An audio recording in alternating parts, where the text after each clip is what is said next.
कोलकाता में trainee doctor की हत्या से पहले रेप में कई लोगों के शामिल होने की आशंका है। 14 अगस्त को all India government doctor association के एडिशनल सेक्रेटरी डॉक्टर सुवर्ण गोस्वामी ने पोस्टमार्टम रिपोर्ट के हवाले से यह दावा किया। उन्होंने कहा कि डॉक्टर के प्राइवेट पार्ट में 150 mg सीमेन मिला है, जो सिर्फ एक शख्स का नहीं हो सकता। शरीर के निशान भी क्रूरता में एक से ज्यादा लोगों के शामिल होने की तरफ इशारा कर रहे हैं। हालांकि कोलकाता पुलिस ने सिर्फ एक आरोपी को अब तक गिरफ्तार किया है। जांच अब सीबीआई के पास है। अब जानेंगे ममता की पुलिस और प्रशासन पर उठ रहे सवाल और लोगों के आक्रोश की बड़ी वजह। तो पहला सवाल, क्या शुरुआत में पीड़िता के पिता को सुसाइड की बात बताई गई थी? 9 अगस्त की सुबह ट्रेनी डॉक्टर का शव मिलने के बाद प्रशासन पर आरोप है कि उसने पीड़िता के परिवार से झूठ बोला था। कम से कम 3 मीडिया रिपोर्ट्स में ट्रेनी डॉक्टर के पिता के हवाले से लिखा गया कि हॉस्पिटल के असिस्टेंट सुपरिटेंडेंट ने सबसे पहले फोन करके कहा कि आपकी बेटी ने सुसाइड किया है। अस्पताल पहुंचने के बाद असलियत का पता चला। वकील और महिला अधिकार कार्यकर्ता वृंदा ग्रोवर के मुताबिक पीड़िता के माता पिता को शुरू में अस्पताल अधिकारियों ने बताया था कि उनकी बेटी ने आत्महत्या कर ली है, लेकिन पोस्टमार्टम से पुष्टि हुई कि पीड़िता के साथ बलात्कार किया गया और उसकी हत्या कर दी गई। सोशल मीडिया पर उठ रहे सवालों की घटना का पता चलते ही इसे दबाने की कोशिश शुरू हो गई। पुलिस ने 14 अगस्त को सफाई देते हुए कहा कि महिला डॉक्टर के पिता ने कंफर्म किया है कि कोलकाता पुलिस के अधिकारियों ने उन्हें सुसाइड करने की जानकारी नहीं दी थी। अब दूसरा सवाल, क्या कोलकाता पुलिस ने पहली एफआईआर में लीपापोती करने की कोशिश की? घटना के बाद कोलकाता पुलिस ने जांच पड़ताल किए बिना 9 अगस्त की सुबह एक अप्राकृतिक मौत का केस रजिस्टर्ड किया। हालांकि बाद में महिला डॉक्टर के पिता और मां की शिकायत के बाद इस मामले में रेप और मर्डर का केस दर्ज किया गया। तीसरा सवाल, गिरफ्तार आरोपी का पुलिस से क्या कनेक्शन है?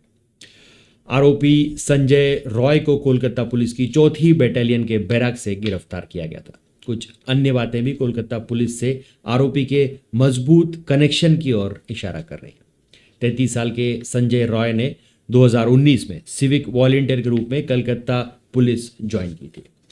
सिविक वॉलंटियर के तौर पर उसे हर महीने 12,000 रुपये मिलते थे। आरोपी कोलकाता पुलिस लिखी टी शर्ट और टोपी पहनकर घूमता था। उसने बाइक पर भी कोलकाता पुलिस का एक स्टिकर लगवा रखा था।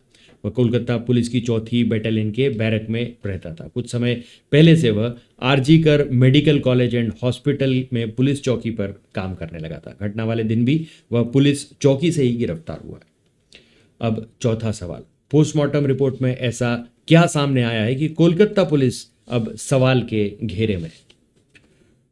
कोलकाता पुलिस की थ्योरी के मुताबिक यह घटना में सिर्फ संजय रॉय ने इसे अंजाम दिया। पुलिस की पूरी जांच इसी थ्योरी के इर्द गिर्द है। हालांकि 12 अगस्त को आई पोस्टमार्टम रिपोर्ट के बाद कई गंभीर सवाल खड़े होते हैं। 4 पेज की पोस्टमार्टम रिपोर्ट के मुताबिक पीड़िता के प्राइवेट पार्ट्स पर गहरा घाव पाया गया है। चीख दबाने के लिए उनकी नाक, मुंह और गले को लगातार दबाया गया। गला घोटने से थायराइड कार्टिलेज तक टूट गया है। डॉक्टर के सिर को दीवार से सटा दिया गया था जिससे वह चिल्ला न सके। पेट, होठ, उंगलियां और बाएं पैर पर भी चोटों के निशान पाए गए हैं। चश्मा तोड़ दिया गया और चश्मे के शीशे के टुकड़े उनकी आंखों में घुस गए थे। पीड़िता की वेजाइना में 150 mg सीमेन मिला है, जो सिर्फ एक शख्स का नहीं हो सकता। आरजीकर मेडिकल कॉलेज और अस्पताल की पूर्व छात्रा डॉक्टर सुवर्णा गोस्वामी ने कहा है कि पोस्टमार्टम रिपोर्ट में कई बार पेनिट्रेशन के संकेत मिले। हो सकता है कि उसके साथ एक से अधिक बार बलात्कार किया गया है। जिस क्रूरता से महिला डॉक्टर को मारा गया वो एक इंसान नहीं कर सकता।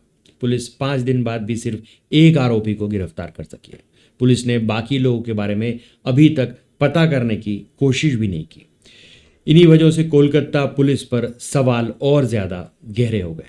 अब 5वां सवाल, क्या सीबीआई को केस सौंपने के बाद भी सबूतों से छेड़छाड़ की जा रही है? पश्चिम बंगाल डॉक्टर्स फोरम ने मंगलवार को सीबीआई को एक पत्र सौंपकर दावा किया कि कोलकाता के एक अस्पताल में जिस स्थान पर महिला डॉक्टर का शव मिला है उसके पास निर्माण कार्य जैसे सफाई, पुताई और कराकर सबूतों से छेड़छाड़ करने का प्रयास किया जा रहा है। इस मामले में जांच कर रहे पुलिस अधिकारियों ने भी निर्माण को रोकने की कोशिश नहीं की। 6वां सवाल, कोलकाता प्रशासन की प्रिंसिपल पर कार्रवाई भी सवालों के घेरे में क्यों है? 9 अगस्त की सुबह आरजीकर मेडिकल कॉलेज और अस्पताल के सेमिनार हॉल में जूनियर महिला डॉक्टर का शव मिला।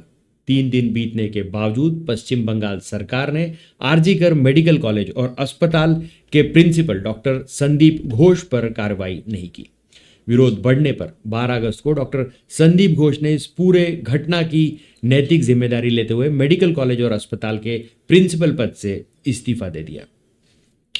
प्रदर्शनकारी डॉक्टरों की मांग में एक मांग संदीप घोष को हटाना भी था। हालांकि संदीप घोष के इस्तीफा देने के कुछ ही घंटों के बाद कलकत्ता नेशनल मेडिकल कॉलेज और अस्पताल में उन्हें प्रिंसिपल बना दिया गया। इसके पीछे सरकार ने तर्क दिया कि वो एक काबिल और सक्षम अधिकारी हैं। इसके बाद प्रदर्शनकारी और ज्यादा उग्र होकर विरोध करने लगे। अब 7वां सवाल, कोलकाता में डॉक्टर के साथ रेप और मर्डर के मामले में अब तक क्या क्या हुआ, समझेंगे इन 10 पॉइंट्स में। 9 अगस्त की सुबह आरजीकर मेडिकल कॉलेज की इमरजेंसी बिल्डिंग में सेमिनार हॉल में 31 साल की ट्रेनी डॉक्टर का शव मिला। वह नाइट ड्यूटी पर थी। डॉक्टर के प्राइवेट पार्ट, आंख, मुंह से खून बह रहा था। उसकी गर्दन की हड्डी भी टूटी हुई पाई गई थी। डॉक्टर की बॉडी के पास एक ब्लूटूथ ईयरफोन भी मिला। सीसीटीवी कैमरे में संजय शुक्रवार सुबह करीब 4 बजे इमरजेंसी बिल्डिंग में घुसते हुए भी दिखा।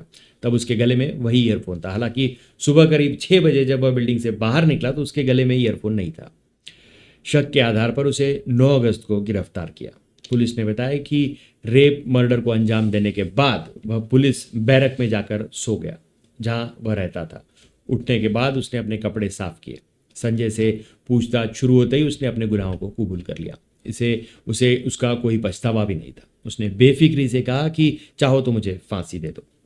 घटना की जानकारी मिलते ही परिवार के लोग अस्पताल पहुंचे। महिला डॉक्टर के माता पिता ने अस्पताल प्रशासन से उनकी बेटी का चेहरा दिखाने की गुहार लगाई, लेकिन फिर भी उन्हें 3 घंटे तक इंतजार करना पड़ा। आखिर में सिर्फ पिता को अंदर जाने की इजाज़त दी गई। उन्हें केवल एक तस्वीर क्लिक करने की अनुमति दी गई जिससे उन्होंने बाहर आकर परिवार के बाकी लोगों को दिखाया। उसके शरीर पर कोई कपड़ा नहीं था। उसके दोनों पैर 90 डिग्री अलग थे। 12 अगस्त को पुलिस ने ट्रेनी डॉक्टर के परिवार को पोस्टमार्टम की रिपोर्ट सौंपी, जिसमें बताया गया कि रेप और मारपीट के बाद आरोपी ने डॉक्टर का गला और मुंह दबाकर हत्या की। घटना शुक्रवार सुबह 3 से 5 बजे के बीच होने का अनुमान है। अस्पताल के प्रिंसिपल डॉक्टर संदीप घोष ने अपनी नैतिक जिम्मेदारी स्वीकार कर अपने पद से इस्तीफा दिया। 13 अगस्त को कोलकाता हाईकोर्ट ने RG Kar medical college and hospital में ट्रेनी डॉक्टर से रेप मर्डर केस की जांच अब सीबीआई को सौंप दी है। राज्य सरकार कल सुबह 10 बजे तक सीबीआई को केस डायरी और दूसरे रिकॉर्ड्स ट्रांसफर करेगी। राष्ट्रीय महिला आयोग की टीम ने घटनास्थल का दौरा भी किया। 13 अगस्त को ही कोलकाता रेप मर्डर के मामले में federation of resident doctors association, जिसे फॉर्डा भी कहा जाता है, उसने स्वास्थ्य मंत्री जेपी नड्डा से मुलाकात की। उन्होंने आरजी हॉस्पिटल के सभी अधिकारियों के इस्तीफे की मांग भी की थी। बातचीत के बाद डॉक्टरों की हड़ताल मंगलवार को खत्म हुई। 14 अगस्त को all India government doctors association के एडिशनल सेक्रेटरी डॉक्टर सुवर्ण गोस्वामी ने पोस्टमार्टम रिपोर्ट के हवाले से कहा कि ये रेप नहीं, गैंग रेप हो सकता है। उन्होंने बताया कि ट्रेनी डॉक्टर के प्राइवेट पार्ट में 150 mg सीमेन मिलाए, इतनी ज़्यादा मात्रा किसी एक शख्स की नहीं हो सकती। 14 अगस्त की रात की घटना के बाद आंदोलन कर रहे प्रदर्शनकारी अब हिंसक हो गए। उन्होंने केजीआर अस्पताल में घुसकर तोड़फोड़ की। 15 अगस्त को पश्चिम बंगाल के राज्यपाल सीवी आनंद बोस ने गुरुवार को अज्ञात बदमाशों द्वारा की गई तोड़फोड़ के बाद स्थिति का जायजा लेने के लिए आरजीकर मेडिकल कॉलेज एवं अस्पताल का दौरा भी किया। अब 8वां सवाल, इस मामले को सुलझाने में सीबीआई के सामने क्या क्या चुनौतियां? सीबीआई के सामने है केस से जुड़ी हुई 3 चुनौतियां। पहली, घटना में शामिल लोग कितने और कौन थे? घटना की रात अस्पताल में 5 लोग कौन थे जो ड्यूटी पर थे? पोस्टमार्टम रिपोर्ट के आधार पर डॉक्टर भी घटना में से एक से ज्यादा लोगों के शामिल होने का दावा कर रहे हैं। ऐसे में सीबीआई की पहली चुनौती यह पता करना होगा कि घटना में कितने और कौन लोग शामिल थे। दूसरी चुनौती है सबूत जुटाना। हड़ताल कर रहे डॉक्टरों का कहना है कि घटनास्थल को सील नहीं किया गया, सेमिनार हॉल को खुला छोड़ दिया गया है, वहां सीसीटीवी भी नहीं है। ऐसे में सीबीआई के लिए मौके से सबूत जुटाना आसान नहीं होगा। तीसरी चुनौती, स्थानीय पुलिस अधिकारियों से कोऑर्डिनेशन। सीबीआई अब तक इस मामले में अच्छे से जांच नहीं कर सकती जब तक कि उसे स्थानीय पुलिस और प्रशासन का सपोर्ट नहीं मिले। ममता सरकार ने नहीं बल्कि हाईकोर्ट ने यह केस सीबीआई को सौंपा है। ऐसे में स्थानीय पुलिस से सपोर्ट मिलने के बाद ही सीबीआई पूछताछ और जांच न्यूट्रल तरीके से कर सकेगी। तो आज के लिए बस इतना ही, तब तक के लिए धन्यवाद।